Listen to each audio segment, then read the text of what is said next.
Don't know if I can risk another year of my son not having a successful learning. Not a safe space for some parents. They're looking for small homeschool groups that'll keep their children away from the classroom.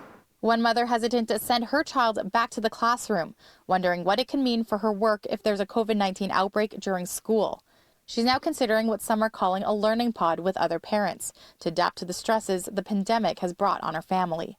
We had to downsize our home. We had to figure out what we were going to do for income.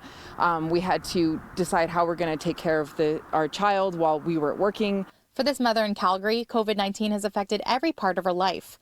They've had to shut down their care home business and move to a cheaper space. She now works full-time at a car dealership. Her husband taking a job with Skip the Dishes. This in addition to homeschooling their 10-year-old son. We just struggled every day. Teaching a fourth grader fractions is impossible. I don't even know how to do fractions. Sending her son back to school has many positives, but Castro is still up in the air about it. She's reached out to other parents about starting a learning pod as an alternative. It's an idea that's also popped up in Ontario, matching local families with others by grade who will be paired with an educator and space. I wanted to have the opportunity of my son having interaction with classmates and with a teacher that knows how to teach things without having him to have the huge risk of going to a building with hundreds of other kids and hundreds of other risk factors that get involved. Especially when the risk of an outbreak is something her family and many families can't afford to handle.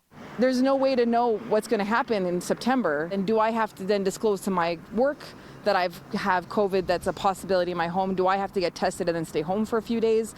Like there's been no discussion at my workplace about this at all. So these are legitimate questions that employees should be asking their employers. And frankly, they shouldn't even have to ask. Employers should be putting together these policies and proactively addressing the issue.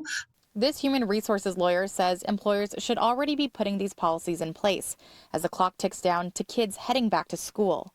Remind the employers that they do have a duty to treat them with good faith, that they do have a duty to accommodate them in the workplace when it comes to childcare issues, when it comes to illness and disability. Castro says she still needs to do more research on the costs and how practical learning pods will be, but it's something she'd consider to keep her child at home.